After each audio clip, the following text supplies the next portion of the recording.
I want to for the there's we had I want to do a quick recap. Well, how about this? Before we get into the last week, there's a couple of new faces on here that I would like them to introduce themselves, a quick 20 seconds of who you are, where you're at, what you're trying to do, and that way we can just introduce everyone to the team. So I see CH on here, I see Jamie, I see Brooke, I see who else is on here. There's Grant. Grant just got back from his honeymoon, I think. Wow. Right. So yeah, CH, what's going on, man? Bring us up to speed on you and everything, man. Yeah, great. Hey, Nolan, thanks. Good to join you guys. Just joined a few weeks ago, so still diving into the content and homework and stuff. So enjoying Zane and Adam. And yeah, so I live in Chicago or northwest suburbs of Chicago. My career has always been nonprofit. I've focused primarily on helping the extreme poor. Been to over 100 countries and done economic development with them. So micro lending, microfinance. It's great to be able to think about, this side of the equation and real estate, and commercial real estate. Had a little bit of experience, but ready to dive in and get busy. So thank you guys for inviting me in, and hope to get to know each of you better. That's awesome. Great to hear. All right, I see Brooke and Glendale on here too. Y'all introduce yourselves and tell us more about y'all. Hello, I'm Glendale. This is Brooke. Hi. We just moved to Florida from Indiana about a month and a half ago. We joined the group about 2 weeks as well, so we're diving into the classes. I've been a general contractor for over 20 years. Brooke and I have done a lot of residential real estate. We have a few Airbnbs. We're looking to dive into the commercial side as well. Looking forward to get the knowledge and hit the ground running. Love it. That's awesome. I see a couple other faces. I see Dustin over there with his little buddy. That's awesome. I love that. Well, let's do this. We have a couple. I would say we have a guest speaker this evening. Her name is Jamie Cox. She is a professional when it comes to environmental studies and everything. And I want to have her introduce herself shortly. But before that, we have 5 or 6 people that were at the live event for those that did not get a chance to make it. Zane, if you wouldn't mind, give us a quick recap of it. And then I'd like to hear those that were there. I know Richard was there, Dustin, a couple other cats maybe that was on here. Trying to see who else. My Joey was there. Trying to see who else was on there. But man, there's Edgar too. I think he's on there too. But man, we're just like Zane. Give us a quick little recap of what you thought what the weekend was like, and most importantly, how I can get better for where I was falling short. I guess. No, dude, you were great. Obviously, the weekend was fantastic. Seeing everybody in person was awesome. We've been working with all these guys throughout the 8 week plan, with our boots on the ground and stuff. So that was been great. And just to meet everybody in person, of course. Jamie Cox was actually there. If you guys Yes. remember, Sam Zoldock, Nolan's broker, invited her to come speak. We oftentimes kind of neglect the environmental side of things and the phase studies and everything. So I think this would be a perfect opportunity for us to utilize her and her expertise to help us get closer to understanding that type of stuff. But anyways, yeah, the weekend was great. We're still editing the content and everything, and we'll send all that stuff out when we get Yeah. it. And also, I want to thank so much everybody who gave us a testimonial video at the event. It was overwhelmingly positive, of course. So thank you for that as well too. So that's it for Yeah, me. and I'd say this too. The most Get important paid piece for we're that? just trying to put on for you guys. What's that, Richard? I said, do we get paid for those testimonials? I'm kidding. Yeah, you Maybe get paid. maybe I'll just lower my equity percentage on our next deal that we do. How about that? There you go. That works. No, I just thought it was really great. Of course, like I said, Jamie can introduce herself shortly. For again, those that are newer, these calls essentially are all about it's turning into like an opportunity club. So every single week, it's going to be, hey, I got this deal going, or hey, I've had this deal going, and we open it up to everybody to help everybody underwrite the deal more. We'll share our screens, kind of go back and forth like that. But Richard, I'm not going to put you on the spot, but I'd like you to maybe go first. I just like to hear your opinion of the weekend. So for those that did not make it this year, we can make it a priority for next year to make it. So Richard, if you don't mind, just giving us a quick 30 seconds of what your opinion was, again, ways I can improve, or what your just overall thoughts were. Well, for me, maybe a little different situation than some. I actually went to the one the previous year. That I had joined like the week before last year, last September, I think is when we did it in 24. Right. And so I was green. I just knew enough and walked really impressed last year. I didn't know what to expect. And, I found you on TikTok. So I was like, this guy might be real. So Yeah, right. I drove all the way over to Birmingham for who knows? It was a kind of a shot in the dark. But anyway, but just blown away last year. And then this year I knew what to expect. Obviously, came in and it was helpful that it was in the same place, but just as good, if not better. Now, having a year under my belt of these kind of calls and working deals, and just then it starts to really gel and makes a whole lot of sense. And I have zero notes for you. And you did a fantastic job. I tell you what, though, Zane needs a raise for sure. That's right. That's right. And That's Zane, right. wait a minute, hold on a minute. I'll make sure I read that right. Get all the words there right, Zane, that you wrote for me? Did I That's say that right. There we go. Keep that opinion to yourself. No, Zane is very overly compensated, I promise. No, Good. He Richard, that's deserved it. great. He No, deserved thank you it. for mentioning that. We had a great time and it was a lot of fun. Dustin, if you don't mind, and then Joey, I'd like to hear y'all's both opinion, just what your thoughts were. Dustin, if you don't mind sharing 20 seconds of your time. Yeah, sorry if there's baby noise. She's excited too. But Love it. yeah, it was awesome. It was my first year. It was my first year going to the live event, and um, just meeting everyone was great. I like putting, voices to faces. You talk to all these people all the time, and you never get to meet them. So it was good to meet everybody, and everyone has the same goal, and just bouncing ideas off of each other all weekend, studying how Nolan has gotten the buildings that he's acquired, asking questions. Um, you know, Drinking is always fun too. That's So right. uh, it was a great weekend. I enjoyed it a lot, learned a lot. Went back home confident. So I love it. Thank you, Dustin. That's great. And then Joey, looks like you might have been the last guy that was there. Obviously, Jamie can talk sooner, but Joey, what was your opinion, man? Just give us a quick synopsis. Yeah, like Dustin said, it was great putting in names to faces and just hearing everybody's stories and what their angle is in this business, and hearing some success stories too is helpful. So definitely came back invigorated, and it put a little charge in me to keep going. And yeah, overall, very positive experience. Awesome. That's great. Yeah, and I say this too. It was just a lot of fun seeing everybody in person because we get on these calls and everyone's in their own little space and everything, and so it's just a lot of fun to just be in person and just like be in the flesh, I guess. So, but what I'll do, like I said, once we get all the information, everything cut up, we'll send this all out to everybody, and also we'll forward you guys all the slides from all the speakers, so that way everybody has all that information. Of course, you guys already have all of these contacts on the CRE Collective contact list that's in your onboarding folder. So you already have all these people's like personal cell phones already.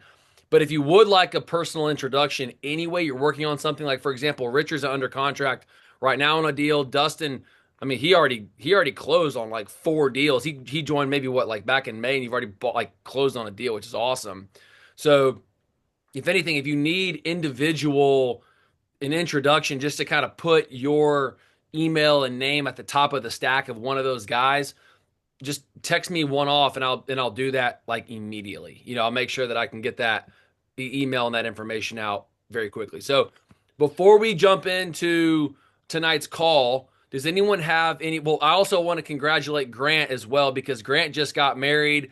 I mean, I saw the photos online. I mean, it was a beautiful ceremony and wedding. And I spoke with Grant this morning. We were talking about a deal that we own a building together, talking about just a couple strategies. But Grant, just congratulations again, man, just for you and your bride and everything, and just happy to have you back on and dialed in for the new year and everything. That's awesome, man. I appreciate it. Absolutely. So does anybody have any thoughts or questions as we kind of get rolling to this? I want to introduce Jamie in a second, but I want to leave the floor open for a few minutes if someone has a question or a thought before we kind of get rolling in. Cool. All right. So here's what I'll do. So I want to introduce Jamie Cox. She is, I believe, in Birmingham. I got introduced to her the same day that she was at our event, which is amazing. And I even went up to her afterward and I said, "Hey, Jamie, you should come and speak at our next Zoom call like this." And she's like, "Absolutely, I'll do that." So I like to have her introduce herself, but when we're buying commercial real estate, one of the biggest keys and focuses is on environmental studies. You might have heard of a phase 1 environmental study and then a phase 2. And I didn't even realize this until about a month and a half ago. There's a phase 3, and maybe Jamie can jump into that.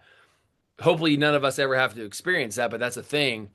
But that is a big piece when it comes to borrowing money. The banks, whenever there's an environmental issue, where there's something in the soil or the dirt, or there was a previous owner that had he was doing maybe not necessarily at the time illegal things, but just things that were bad for the environment, that's going to come up in the title search and everything like that. So it's a big piece. And Jamie, I'm going to add you, maybe if you're not opposed to this, to our contact list of just when somebody's purchasing something, you are the individual to call when an opportunity presents themselves. So if without further ado, Jamie Cox, everyone, she's a professional. Thank you for having us. Yeah, thanks. I appreciate it. Yeah, it was fun talking to y'all. I was kind of put on the spot too. Sam told me like right before, he's like, "Hey, you should get up and talk."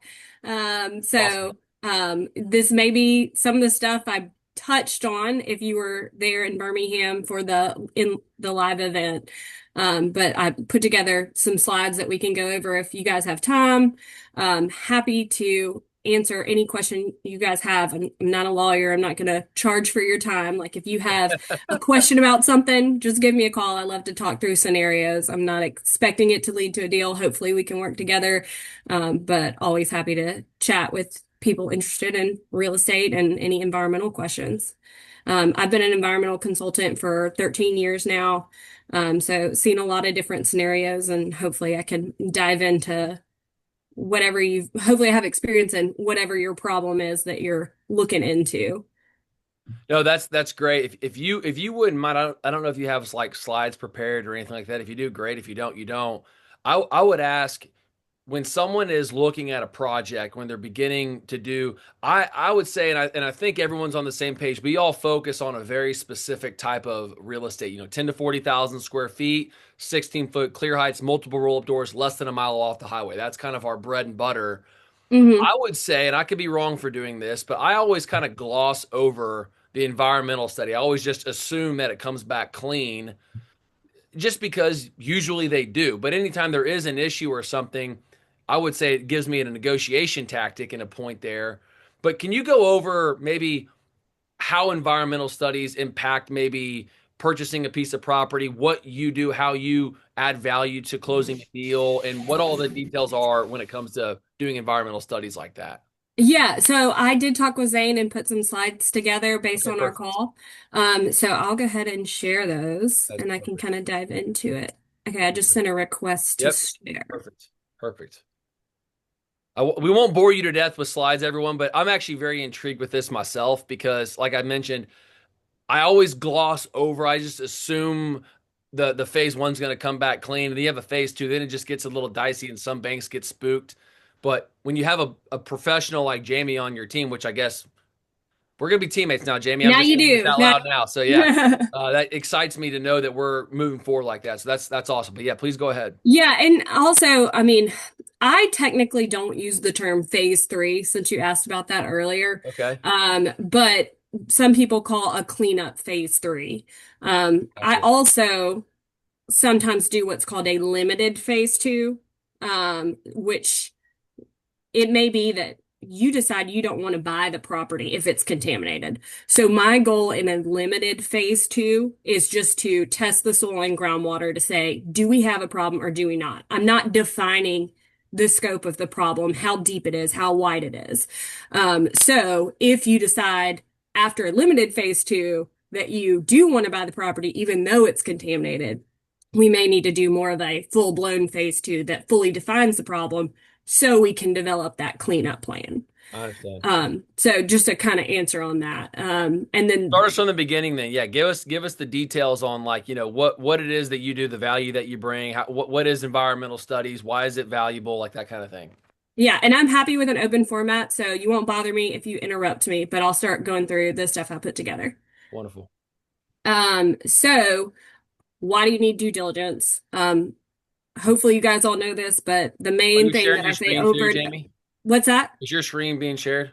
It says it is. Let's see, I'm not seeing it. Is anyone else seeing it? Maybe I'm No, we can't see it.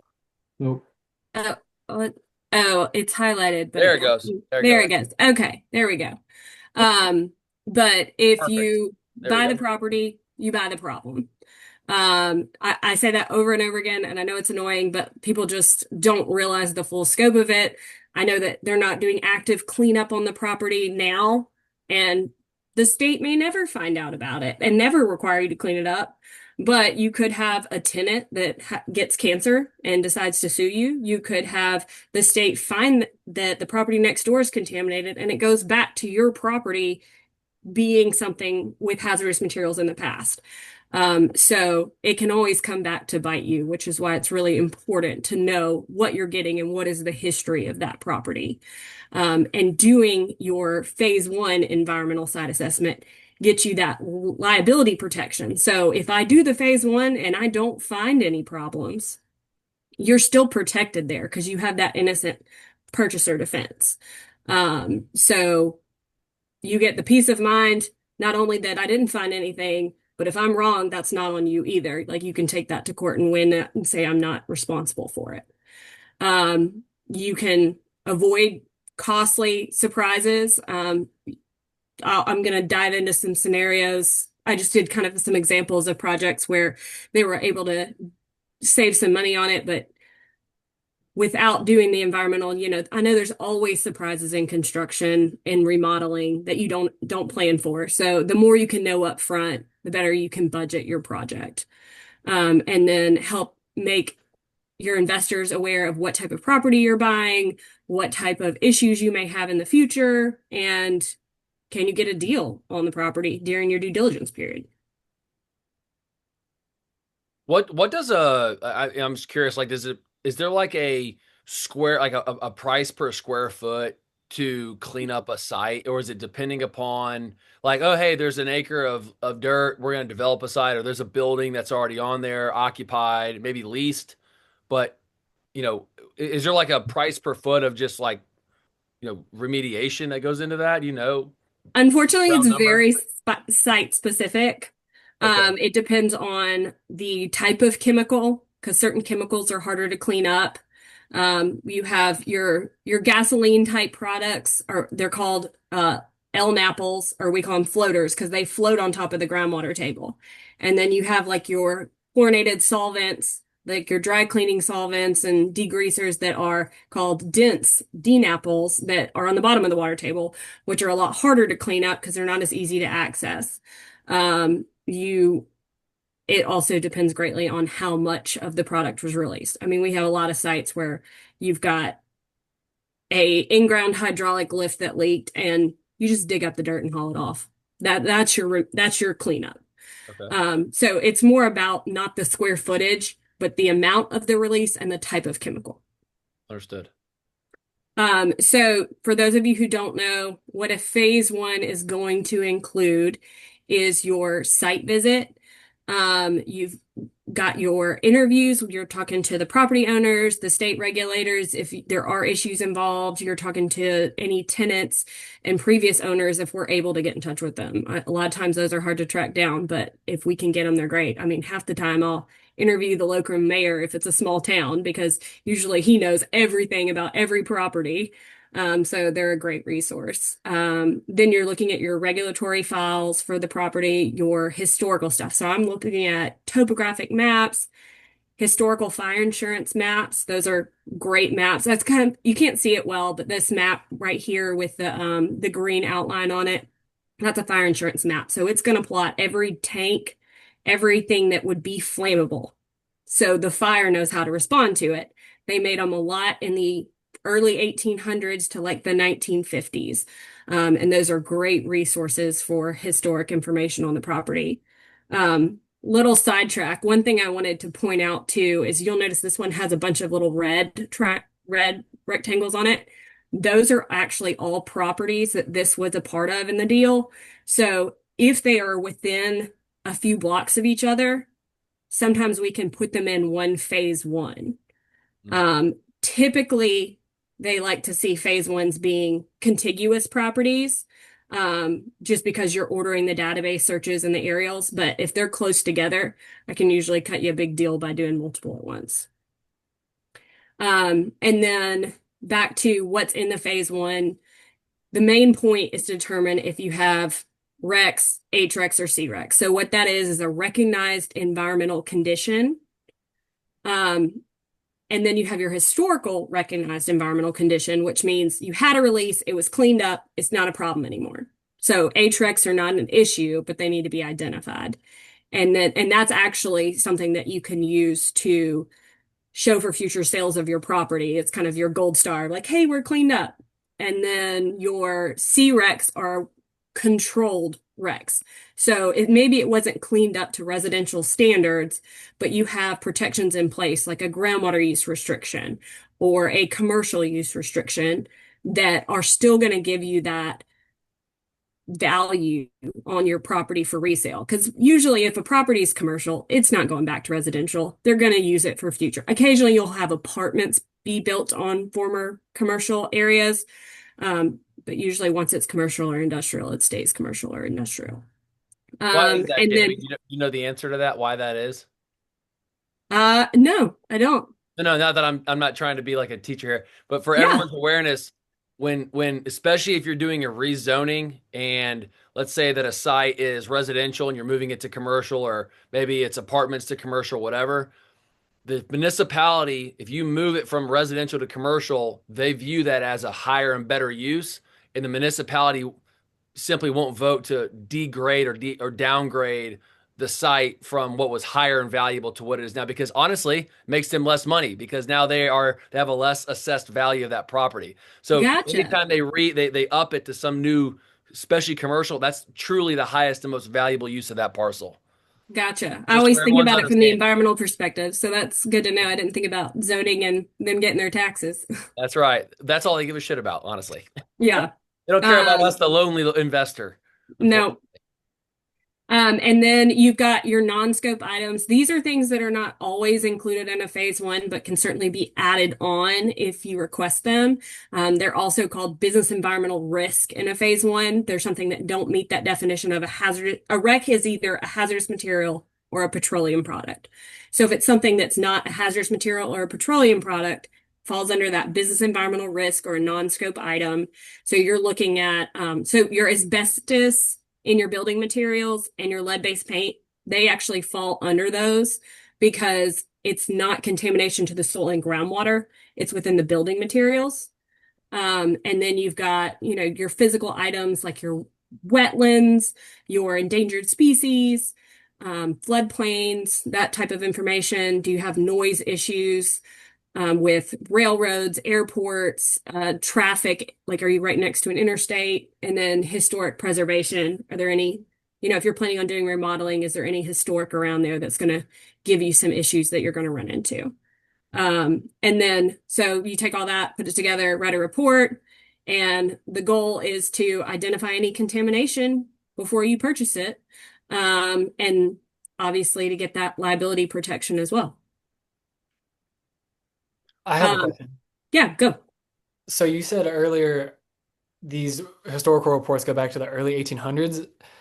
Do all of these reports, when you go and do a financial or a environmental study, the phase one, I suppose, they all go back to that far, or is there like a So the statute of rule is limitation? you have to go back to 1940 or the first developed use of the property.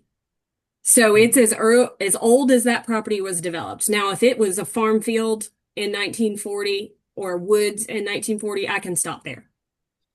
Okay. But if it's in downtown Birmingham, and I have to go back as early as documentation can provide. Now, some of it is what we call not reasonably ascertainable. One of the sites I have a picture of here shortly, I had maps in the 1800s and it was developed then, and that was the earliest I could find, but it was residential, so I just had to make the assumption that it was always residential before.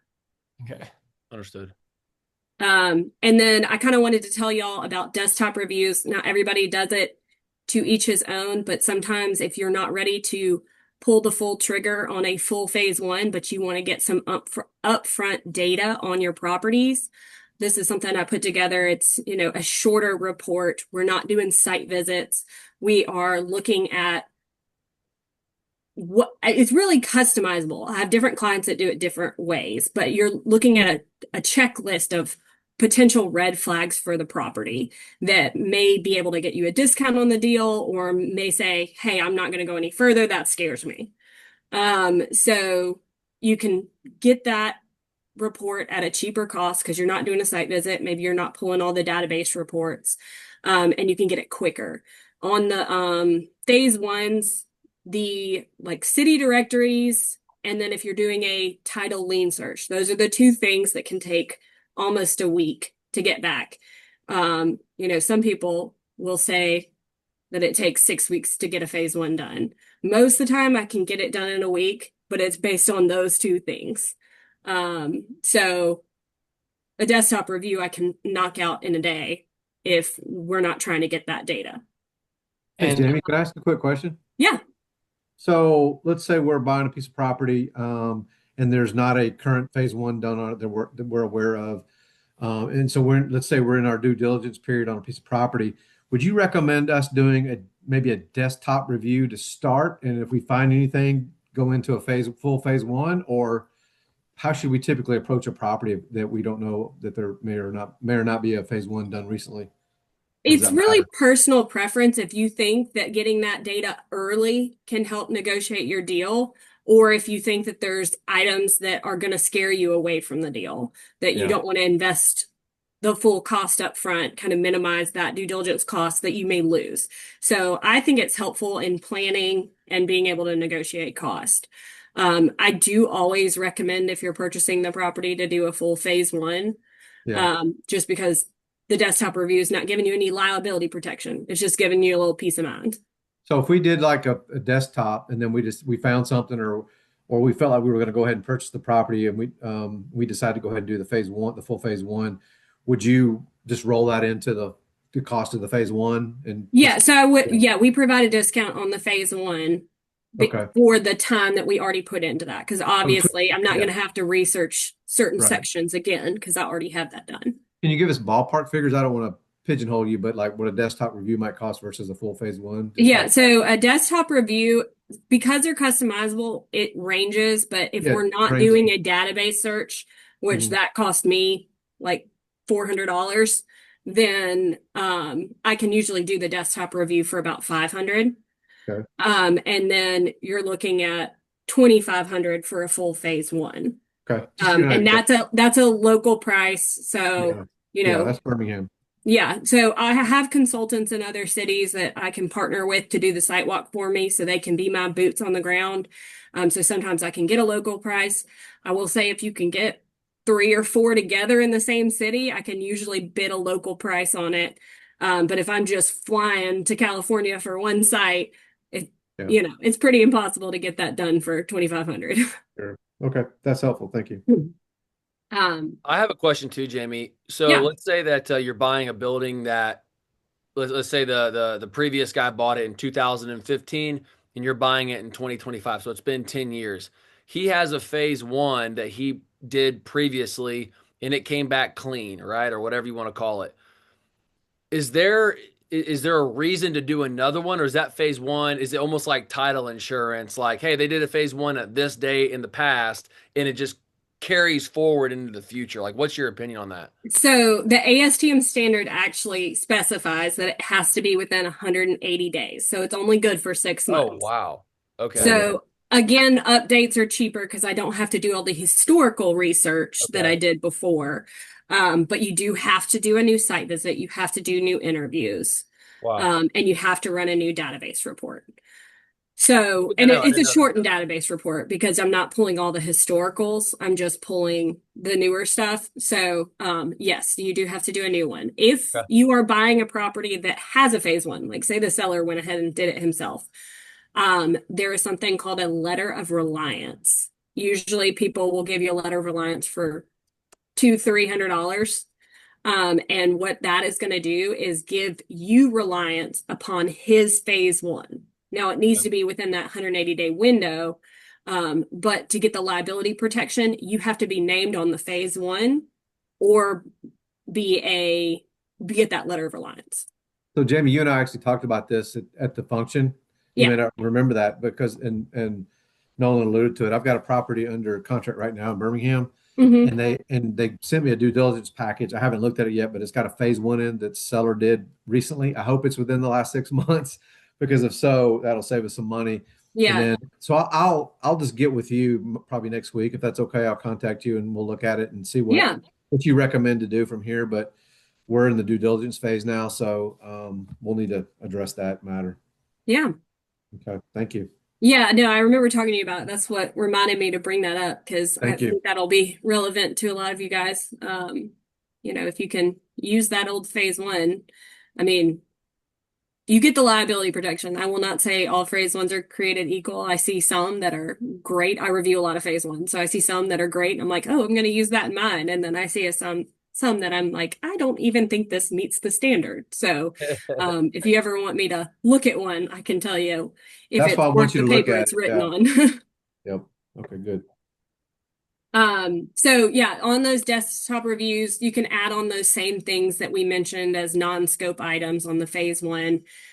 Basically anything that you think is gonna be important to your deal. Maybe you don't want to deal with wetlands. If there's wetlands on the property I want to run, that's something we can look at. If you want to, have a whole checklist of items, if you want to just see if it's contaminated or not, that's something I encourage you just to get with me on the project. And I kind of learn after a couple deals what you like to see, and we tweak it to what it needs to be. I have a lot of home builders that they love to have the zoning information. They want to know, well, how far do the sidewalks need to be set back from the road? And I look at the zoning ordinances for the property. But that may not be something that you care about if you're not changing the outside of the structure. So, I have a question. yeah.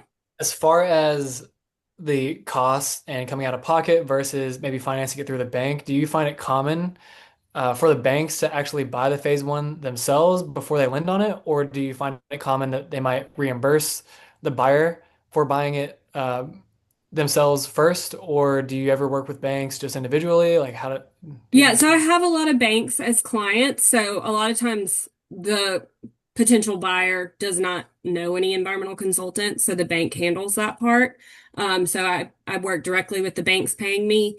And then developers who are buying properties, I'll work through them. So I guess they just negotiate. I don't really know how they work that out, but I guess they just say I have a person and I'm going to use her.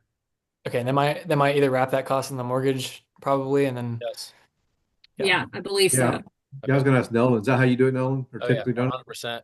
Yeah. Yeah, they're going to require it. They're going to require phase one. Again, whatever the cost is with Jamie and her team, they'll just wrap that cost into the mortgage every single time. And Now, you every don't bank's close a on the little deal. different. Some banks are going to look at what the industry is for that property, and that's going to say whether they trigger a phase one. Some say if they're lending over $1 million, that's their trigger for a phase one. It each one has their own requirements of when a phase one is required. Okay. Understood. They do their own like property transaction screen, so sometimes that is enough for them to be like, oh, I don't think we need the liability protection. Okay. Jamie, I have a question. Yeah, go for it. Thanks for doing this, first of all. Yeah. Appreciate it. This is good information because I was unfamiliar. In terms of this being liability protection, obviously you have the bank if they require it, if you're getting financing, and of course yourself as the buyer. Who is the one, aside from you as the report writer, that signs off and says that the buyer is liability free based on that report? So it gives you defenses to circle liability. So unfortunately, it's something that would go to court if someone tried to sue you. It's not a done deal, but those defenses are what your lawyer would use to protect you. Okay, so it's buyer and the bank, and no one else. It's not really for anyone else aside from that. Does it go on Correct. record Yeah, your with users title are company going to or be. anything? Sometimes I have tenants that want a phase one and they get on it, but usually it's the anyone who has ownership, so lender and buyer. Thank you so much. You're welcome. So yeah, just kind of reviewing, I think we covered most of this, but when is a desktop review good? Your early screening, low risk properties, maybe phase one isn't required and it was farmland and you just want a quick check, and you're not planning on doing a phase one, portfolio assessments. You're about to take a deep dive and buy places across the country, and you just want a spreadsheet of red flags up front. Anything that, may be out of state or somewhere that you don't want to travel to yet, you don't want to send somebody there yet, that's something you can do that quick pre-screen. And then I wanted to talk a little bit about state trust fund. I guess this one may not apply to you, so I won't dive into it too much, but if you're buying an old gas station, Alabama has a great tank trust fund program where if there is a release on a property and you're registered with the trust fund, they will pay up to 1.9 million in cleanup cost. Wow. So I it's might get in the gas station business. Sounds like okay. It's a great opportunity because these properties. I actually was on Thanksgiving break and I took a picture of this one. It's been sitting here forever, and I'm sure that people are just scared to buy it. That doesn't mean it's contaminated, or maybe it is contaminated. But if it qualifies for that cleanup, you can potentially get a deal on the property because everyone's scared to buy it, but have the state pay the cleanup. You pay a $5,000 deductible, and then the state pays the rest. And I've only seen one or two. I've seen like one site where the cleanup went over the limit, and at the time the limit was 1.1. It's gone up a lot. You got an address by chance? On that one, it was on Scenic Highway 98 in Fairhope. That's where I spent my phase one. Okay, all right. That's where I spent my Thanksgiving. There we go. Yeah. Honestly, I didn't look this one up, but it probably isn't covered because sometimes those old ones, they were pre-regulation. So I wouldn't be surprised if this one wasn't covered. I was like, hey, I'm going to take a picture of that. I might need that later. That's right. And then we still can't see your screen, by the way. If you were trying to share. Oh, really? Y'all have been able to see it this whole time? No, we saw it. Oh, you guys see it? Yeah, I see it. I see it fine. Yeah. Oh, Yeah, I can see it's just me. My bad. Okay. Well, sorry, Zane. I'll send you the slides. No, it's all good. No, I can. And then when you don't want to do, I wouldn't recommend a desktop review, is if it's heavy industrial use. I can't tell without walking in that building what type of processes they were doing. I need to interview the people that work there and figure out what chemicals they were using, how are they disposing of it, do they have floor drains? There's really no point in the desktop if you know it's a heavy industrial use that would probably have chemicals. And then your dry cleaners. I need to talk to the owners and see what chemicals they're using. If they were using PERC, I would say 80 to 90% of those are contaminated. There was one I did here in Birmingham, and they were just the sweetest old guys trying to sell this for property and retire, and they did everything right. They had every record of when they picked up hazardous waste and dropped off hazardous waste, meticulous files. But because of that material that just goes straight through concrete, I ended up calling it a wreck, and it was contaminated. When we did the drilling, we found out it was contaminated. So those dry cleaning, you got to be willing to take on a challenge because most of them do have some contamination if they use PERC. A lot of them are drop-off facilities, and that's not a problem because they're sending it to a factory to be cleaned. So just keep that in mind. If they're using dry cleaning chemicals, we probably just need to move straight to that phase 2 situation. Understood. And then obviously, it's not sufficient for lender requirements. So definitely need to do the phase 1 when you're ready to pull the trigger. So key differences, phase 1 has a site visit. The desktop does not. The liability protection is only with the phase 1. Phase 1 is going to be more thorough, more comprehensive. And I really recommend desktop reviews for screening level only, unless you're a little bit of a risk taker. What does the price look like? I'm more just curious when you jump from a phase 1 to a phase 2. So what's more intense on that? Like, what's the intensity of you're looking at, like, depending on what you put on that desktop review, you're looking at like 500 to 1,000 based on if you order database reports and stuff for the desktop. And you're looking at 2,500 for a phase one. So $2,000. So it's pretty significant. What does it But look like I said, if you ordered the desktop before, we can discount that phase one. No, I'm saying what happens when you say, hey, we really recommend doing a phase two? What's that jump? Oh, a phase 25? two. I'm sorry, I misheard Yeah. your question. Phase twos are usually, if you're doing a limited phase two, like you just want to know contaminated or not, usually 15 to 20,000, Okay. and most of that's drilling and laboratory cost. Understood. Okay. So if we have time, I know Zane said he wanted a couple of stories, so I put 2 stories on here. Yes, please. Okay. So this is rural gas station in Alabama. It had soil and groundwater contamination. You can kind of see, you probably can't see my pointer, but there's well pads on the property. So this was already going cleanup. So your first initial review is, hey, that's great. It's already being cleaned up. There's a responsible party identified. The state's paying for the cleanup. Seems like a great deal. But when we did the phase one, we identified that there were in-ground hydraulic lifts and a unregistered used oil tank. You can see where it was discharging out back. So I don't know if they had a surface tank over the used oil tank underground or if it was just poor connection or what, but you can see there was a visual mess.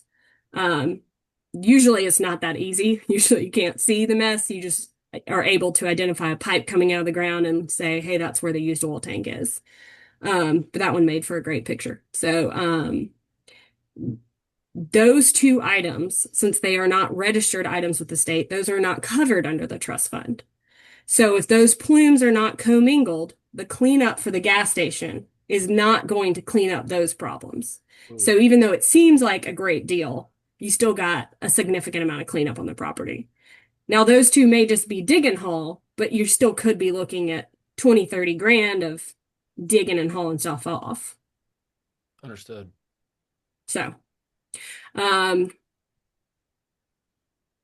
then this one is another one in Birmingham. This was the one I was saying we had, I guess, first map I had was 1901 and it was residential. So it was residential for 40 years, set vacant after they raised the residential buildings for another 30, and then was commercial office space. There was some gas stations next door we had to evaluate, but we could determine that the groundwater was flowing away from our property. So I wasn't worried about that. So we ended up having no recognized environmental conditions. But we also did lead-based paint and asbestos testing on this building. And we did identify that the vinyl flooring on the second floor was asbestos. So by doing that up front, for asbestos, you're looking at $4,000 or $5,000 to evaluate a building. It's based on the number of samples. So the size of the building is going to make a difference in how much asbestos testing is. But the buyer was able to get an abatement quote, which abatement is not cheap. I do not do abatement, but I know some great guys in town if you need it. Nice. And they could get that abatement quote and reduce the purchase price. So they're not responsible for finding and dealing with that later during construction and remodeling. Nice. So basically, my plug is how can I help CRE people? I can do fast turnarounds, clear and easy communication.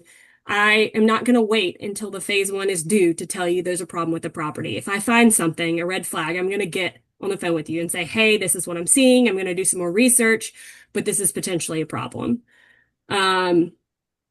Customize practical solutions for how we're going to deal with the problem based on what are your plans for this property. I think I'm very competitive in pricing, especially if you can do multiples portfolio. We can always get good discounts for those. And then we can customize your phase one, your desktop reviews to what you need for your deals. And I will curate that report for you. And that way we have that template moving forward. So that's something that, you may not get with everyone, and we can make sure that every report in the future looks like that. And I have over a decade of experience. Right now, I'm the only senior person. I have people that'll help prep reports, but I'm going to look at every report. That's part of the reason I started my company is I had gotten to a point in management where I called myself the chaos coordinator. All I did was delegated and made schedules, and I only got called into a project when there was a fire to put out. And I really missed being in the deals from the beginning to the end and seeing everything and helping along the way instead of just getting called in when shit hits the fan. So, yeah, hopefully we can work together on some projects. And if you You're have any not other landlocked, questions, are you, Jamie? You're not landlocked just to Alabama. You can do anywhere. no, I go across the country. Okay, cool. I haven't done anything out of the country, but I like to travel. So if you got any deals out of the country, let me know. That'd be pretty rad. No, Probably have a different standard. I have to do a little more research. There we go. Have to charge for business class, maybe. Yes. But yeah, if anyone has any other questions or if y'all just want to screenshot my contact information, we can talk later. I know you don't have much time on this call, so. And what I'll do too, I am Jimmy, curious about Superfund sites. And because I came across a property in Pueblo and the broker was talking about how it's a Superfund. Is that something one should completely avoid, or are there, do you know how if does it that was work? a state Superfund or if it was a federal Superfund site? I think it was federal. Yeah, so federal sites, they're usually pretty bad before federal takes over. And they're going to have a lot of restrictions until they're cleaned up. It depends. I mean, usually they've already developed the plan for the property, so you can work with those regulators, and as long as you have the things you need to protect the property, it may be that it has to have a concrete cap so no one touches the soil. You may have to have a vapor barrier to prevent any contamination in the soil from migrating into the building. So I wouldn't rule them out completely because the ones that are already in the Superfund already have a lot of data on them. So you usually can figure out what needs to be done. Okay, cool. Thank you. And the states some states call it Superfund, and like Alabama calls it the voluntary cleanup program. A lot of states say voluntary cleanup program. Those programs are great for contaminated properties because you get a certificate of completion at the end of it, and you are essentially, you clean it up to the standard that you agree on with your regulator, which may be just commercial use or it needs to have a cap on the property. There'll be specifics based on the level of cleanup that y'all agree on, but that is transferable with the deed of the property, and you never have to clean up any further. Okay. For those So chemicals. it's better that to we're have a doing. known environmental issue that's Yeah, so you wouldn't get it identified in and the has a program plan than unless an you had a unknown. dirty phase one. Yeah. Right. Yeah, that's cool. Okay. Thank you. and like I said for everybody, Jamie, if you aren't opposed to this, I'd like to just have this contact information that you put here. I'll put it a part of our just CRE collective contact list. So when that opportunity does present itself for our members, you'll be the person that they call, and hopefully you can help them negotiate a better deal, or especially sounds great. Love it. That's what it sounds like to me, is if no matter what, especially if there's if dirty phase one comes back, I look at that as just cha-ching. That's an opportunity to negotiate a better purchase price or some better terms or something along with the seller or whatever. So there's a lot of and I even have people that, I don't know how ethical this is, but they'll say, give me a price to clean it up. And like, you don't have to do this as I'm your friend, like give me a full blown price. And I know what that means, it means like you're going to make sure you cover every worst case scenario on there. Find a number and say, hey, this is Jimmy says this is the price. It's like, sounds good. This is the unofficial quote to clean it up. That's what we need to discount. Not to say they're not going to go get their own consultant and get another quote to compare to, but sure. I like to make sure all your bases are covered. No, 1000%. Well, anybody else have thoughts or questions on that? This is kind of the game within the game in my book. Like, I love listening to this because in my opinion, what we just listened to is about who else knows this information? Who else do we have a contact on that we can call, that when an opportunity does present itself, we can get some insider information on how to negotiate a better deal, or she can get her eyes on something and it allows us to make better, sophisticated choices and decisions. So having somebody like this on our team is amazing. So Jamie, thank you thank you for your time, and we need to go buy some property, people. I'm ready to go. Yeah, I'm ready. Let's go. Yeah. Anybody else before you get moving? Anything like that? Or final thoughts or any other questions or thoughts on their mind? Yeah, I got one good question if that's okay, Jamie. Hey, Parker, what's up, dude? Hey, awesome stuff, Jamie. I really appreciate you jumping on here and talking to us. This past year, we probably spent 15 grand on phase ones, and this is absolutely something not to skimp on. If we didn't do these, we would have bought these properties, and we just blew 15 grand on this stuff because they all had issues with them. Which is funny because Nolan, you were saying before, like, oh yeah, I always assume everything's fine. Like I'm starting to assume something's always wrong now, and but I was just kind of curious on your thoughts on a phase two with a lender, because we had a property where we had a phase two done just out of they wanted to do some redevelopment, and we were going to plan to do a phase two. So phase two was done, and then we went to the lender afterwards, and they were like all gun shy and skittish because a phase two was done. Have you run into that before, where it's like a lender doesn't want to see a clean phase two? It's like, because why are you doing a phase two kind of thing? I mean, if it's a clean phase two, I think it's worth its weight in gold. I mean, that's if you've got something with no detections or very minimal detections that are under residential levels, that's your golden ticket. And in fact, if I have that, I don't even know if you would really care about an updated phase one if that industry is no longer present. I mean, you still wouldn't get the liability protection, but I don't know why you wouldn't want a clean phase two. What to look out for on phase twos is I always review them thoroughly to make sure that the previous consultant really evaluated all the problems. Sometimes there's multiple problems on a site and they only test in one area. So that's something that scares me. And then, if regulatory values change, that is something that you need to look and compare to the new values.